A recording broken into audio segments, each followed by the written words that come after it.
నమస్తే, welcome to NHTV and Nationalist hub. నేను రఘునందన్.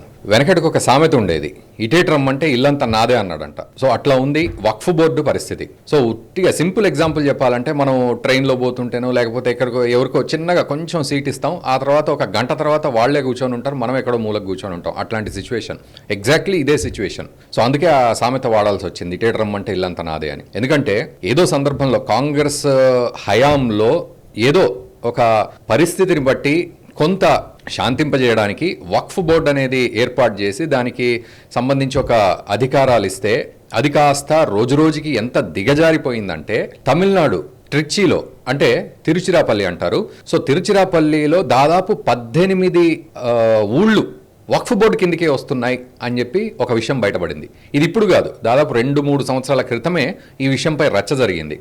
సింపుల్గా చెప్తా, ఏమిటి అంటే, ఒక రాజగోపాల్ అనే వ్యక్తి తనకేదో ఎమర్జెన్సీ అవసరమయ్యి తనకున్న ఒక ఎకరం స్థలం అమ్మాలని ప్రయత్నం చేస్తే, అప్పుడు వక్ఫ్ బోర్డు వాళ్ళు ఎంటర్ అయిపోయి ఈ పొలం అమ్మడానికి వీల్లేదు, ఎందుకంటే నువ్వు అమ్మాలి అంటే ఫస్ట్ నీకు హక్కు లేదు, రెండోది నో అబ్జెక్షన్ సర్టిఫికేట్ ఉండాలి. వక్ఫ్ బోర్డు, తమిళనాడు వక్ఫ్ బోర్డు నుంచి నో అబ్జెక్షన్ సర్టిఫికేట్ ఉంటేనే నువ్వు అమ్మగలవు, నీకు సంబంధించిన అవసరాలు తీర్చుకోగలవు అని చెప్పి ఒక సంఘటన, ఒక ఇష్యూ ఎదురైంది అతనికి.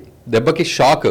అదొకటి తనొక్క సంబంధించిన విషయమే కాదు, అది దాదాపు ఆ ఊళ్ళో అందరి పరిస్థితి అదే. 18 ఊళ్ళు కూడా అదే సిచ్యువేషన్లో ఉన్నాయి. తిరుచెందురై అనే ఊరుంది త్రిచిలో. సో ఆ ఊళ్ళో జరిగిన సంఘటన ఇది. గమ్మత్ ఏంటంటే, 1500 సంవత్సరాల క్రితం చోళులు కట్టిన ఒక చంద్రశేఖర స్వామి ఆలయం. 1500 సంవత్సరాల క్రితం అంటే చూడండి ఒక్కసారి, మీరు పాత గుళ్ళకి మనం వెళ్తాం, ఆ రాతి కట్టడం అదంతా కూడా అట్లాంటి గుడి చోళుల కాలంలో రాజులు పూజలు చేసిన కాలంలో అది కూడా వక్ఫ్ బోర్డు కిందికి వచ్చింది అని చెప్పి అక్కడి వక్ఫ్ బోర్డు చైర్మన్ చెప్పడం జరిగింది, తమిళనాడుకు సంబంధించి. అంటే ఎంత ఇదిలో మనం కొట్టుమిట్టాడుతున్నాం ఒకసారి మీరు కామెంట్ చేయండి. ఈ సిచ్యువేషన్ని ఏమనాలని చెప్పి, ఇటేట్ రమ్మంటే ఇల్లంతా నాదే అని ఎందుకే వాడాల్సి వచ్చింది అంటే, ఇగో ఇందుకే. ఎందుకంటే 1500 సంవత్సరాల క్రితం అసలు ఈ మైనార్టీ వర్గాల మతం పుట్టిందే ఎన్ని సంవత్సరాలు, దాదాపు 1000 సంవత్సరాలు 1500 అంటారు. అట్లాంటిది 1500 సంవత్సరాల క్రితం చోళుల కాలంలో కట్టిన గుడి కూడా వక్ఫ్ బోర్డు కిందికి వస్తుందంటే ఇది ఎంత దరిద్రం అని చెప్పాలి మన దేశంలో. అసలు వక్ఫ్ బోర్డు అనేది మన దేశంలో తప్ప ఇతర ముస్లిం కంట్రీస్లో కూడా లేదు. సౌదీ అరేబియా కావచ్చు, లేకపోతే పాకిస్తాన్, పక్కనున్న పాకిస్తాన్ కావచ్చు, బంగ్లాదేశ్ కావచ్చు, ఎక్కడా లేదు. మన దగ్గరే ఏడ్చింది దరిద్రం. మళ్ళీ దీనికి తోడు 8 లక్షల సైట్స్, ఆస్తులు ఉన్నాయి వీళ్ళకి. 8 లక్షల ఆస్తులు. ఇండియన్ ఆర్మీ తర్వాత, ఇండియన్ రైల్వేస్ తర్వాత అంత పెద్ద ఆస్తులు కలిగిన బోర్డు, అంత పెద్ద ఆస్తులు కలిగిన వ్యవస్థ ఏది అంటే వక్ఫ్ బోర్డు. ఇది మరీ దౌర్జన్యం, దౌర్భాగ్యం, అసలు షాకింగ్ అన్నట్టు. అసలు మనం ఆలోచించితే కూడా అదేదో ఏ అంబానికో అదానికో ఉన్నాయంటే మనం సరే బాగా సంపాదించుకున్నాడు అని చెప్పి అనొచ్చు. కొంతమంది అవినీతి అంటారు, కొంతమంది కష్టపడ్డాడంటారు, కొంతమంది బిజినెస్ లాభాలు అంటారు, వదిలేద్దాం. లేదా ఏ వారెన్ బఫెట్కో వచ్చాయంటే ఇన్వెస్ట్మెంట్స్ చేశాడు స్టాక్ మార్కెట్లో. వక్ఫ్ బోర్డుకి ఎలా వస్తాయి? నిజానికి ఒకప్పుడు ఎట్లాంటి పరిస్థితి ఉండిందంటే, ఒకప్పుడు అది ఇప్పటికీ కూడా అదే కొనసాగుతోంది. అందుకే అమెండ్మెంట్స్ జరుగుతూ వచ్చాయి పార్లమెంట్లో, దీనికి సంబంధించి చర్చ, అమెండ్మెంట్స్ జరుగుతూ వచ్చాయి. ఇప్పుడు మోదీ ప్రభుత్వం అసలు దీనికి సంబంధించి విశేష అధికారాలన్నింటినీ కూడా, మనం ఎట్లయితే వినాయక చవితి నిమజ్జనం వచ్చినప్పుడు జిహెచ్ఎంసీ వాళ్ళు చెట్లన్నీ కొట్టేస్తారో, బోడగుండు చేసేస్తారో అట్లా చేసేద్దామనే ప్రయత్నం జరిగింది. కానీ ఇది మళ్ళీ కాంగ్రెస్ అంటే ప్రతిపక్షాలు బాగా దీని మీద గగ్గోలు పెట్టి దాన్ని ఆపించేసి జాయింట్ పార్లమెంటరీ కమిటీకి పంపించడం జరిగింది. సో ఎప్పుడైతే అపోజిషన్ అబ్జెక్ట్ చేసిందో పార్లమెంట్లో దీని మీద చర్చ రచ్చ జరిగినప్పుడు దీన్ని ఏం చేశారు, వెంటనే జాయింట్ పార్లమెంటరీ కమిటీకి ఫార్వర్డ్ చేసేశారు. సో ఆ కమిటీ ఏం చేస్తుందంటే అభిప్రాయ సేకరణ చేసుకోవడం, తర్వాత దానికి సంబంధించి స్టాటిస్టిక్స్ ఏమున్నాయి, లీగాలిటీస్ ఏమున్నాయి, దానికి సంబంధించి రియాలిటీస్ ఏమున్నాయి, ఇష్యూస్ ఏమున్నాయి, ఇవన్నీ కూడా కన్సిడర్ చేస్తే అందులో భాగంగా సర్వేలు కూడా చేస్తారు. సర్వేలో భాగంగా మొత్తానికి వక్ఫ్ బోర్డుకి సంబంధించిన ఒక సర్వే అయితే, ఆ సర్వే గురించి కూడా మనం మాట్లాడుకుందాం.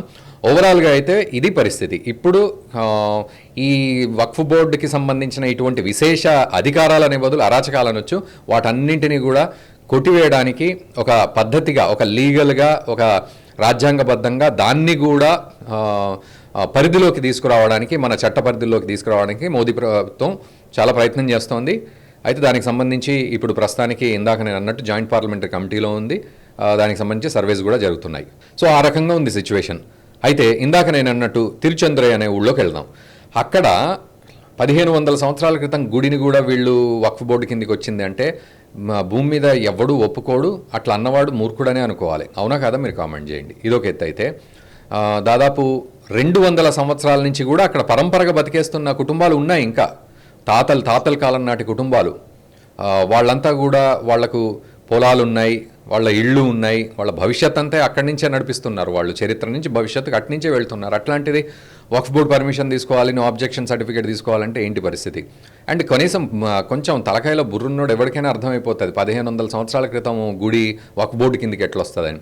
అయితే నిజానికి వక్ఫ్ బోర్డు విశేష అధికారాలు ఎట్లుంటాయంటే, అక్కడికి పోయి అదేదో సినిమాలో చూపెట్టినట్టు ఆ చెయ్యి వేసేస్తే ఇది నాదే.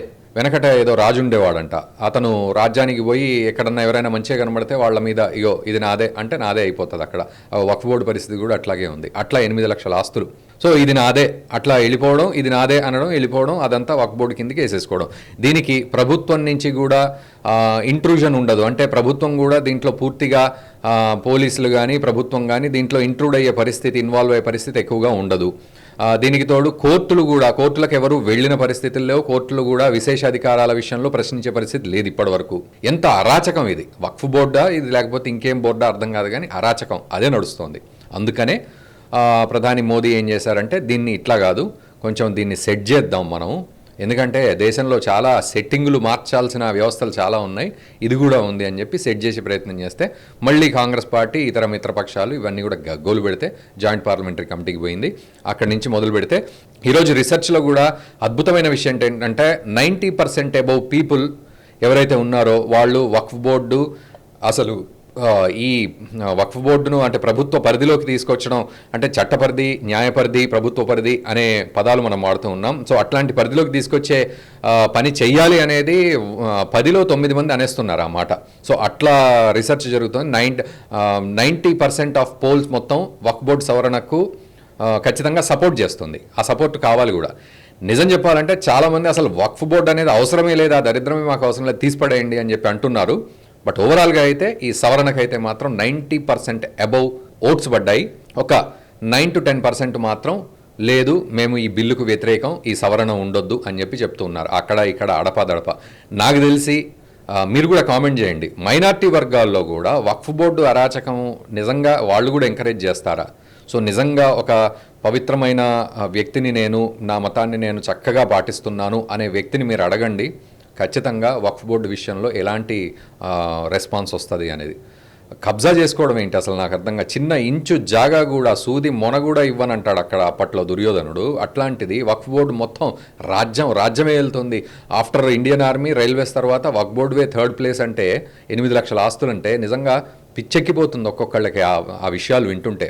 అక్కడికి వెళ్ళిపోవడం, ఇది మాదే అనడం, వెళ్ళిపోవడం మాదే అనడం. అందులో మనుషుల ఇళ్ళు లేవు, పొలాలు లేవు, చెరువులు లేవు, గుళ్ళు గోపురాలు కూడా ఆఖరికి చోళులు కట్టిన గుడి. ఇదండి పరిస్థితి. సో మీరేమంటారు? అండ్ వన్ మోర్ థింగ్, ఇంకోటి ఇక్కడ రిక్వెస్ట్ ఏంటంటే ఖచ్చితంగా మీరు కూడా పోలింగ్లో పాల్గొనండి. ఏదైనా వాట్సాప్లో కానీ ఫేస్బుక్లో కానీ ఎక్కడైనా లింక్ వస్తే ఆ లింక్ ఓపెన్ చేయండి. దాంట్లో వక్ఫ్ బోర్డు బిల్లుకు సపోర్టు చేస్తున్నామంటే ఈ సవరణలు ఉండాలి, అది కూడా చట్టబద్ధంగా ఖచ్చితంగా ఉండాలి. విశేష అధికారాలు ఉండి ఎట్లా పడితే అట్లా మనం పక్కింటికి వెళ్ళి ఇల్లు నాదే అంటే ఊరుకుంటాడా? ఎగిరితంతాడు. మరి అట్లాంటిది వక్ఫ్ బోర్డుకి అంత విశేష అధికారాలు ఎందుకు? అప్పట్లో ఏదో సిచ్యువేషన్ వచ్చింది, ఏదో చేశారు, అయిపోయింది. బట్ మరి ఆ అరాచకం అట్లా కొనసాగితే ఏంటి పరిస్థితి? కాబట్టి మీరు కూడా ఓటింగ్ చేయండి 100%. మన వాళ్ళంతా చాలామంది చేస్తున్నారు అని మీరు ఎవరైనా సరే అట్లా అనుకోకండి. ఖచ్చితంగా మీరు కూడా మీ బాధ్యతగా ఓటింగ్ చేయండి. అందులో మీ అభిప్రాయాన్ని క్లియర్గా పోలింగ్లో ఓటు రూపంలో తెలపండి. ఒకవేళ అక్కడ కామెంటు ఏమైనా చేయాలనుకుంటే కామెంట్ కూడా చేయండి. మొత్తానికైతే ఈ వక్ఫ్ బోర్డు సవరణ బిల్లు ఏదైతే ఉందో ఆ విషయంలో 100% ప్రజలకు న్యాయం జరగాలి. ఇట్లాంటి పిచ్చి పిచ్చి ప్రేలాపనలు, ఇదంతా నాదే, ఈ ఇల్లంతా నాదే, ఈ గుడి కూడా నాదే అనే పరిస్థితులు ఉండొద్దు. ఎవడి పరిధిలో వాడు ఉండాలి. ఏ బోర్డు అయినా సరే ఆ పరిధిలో వాళ్ళు ఉండాలి. దోచుకుంటాము, మేము అంతా ఆక్రమించుకుంటామంటే ఎక్కడ వర్కౌట్ అవ్వదు.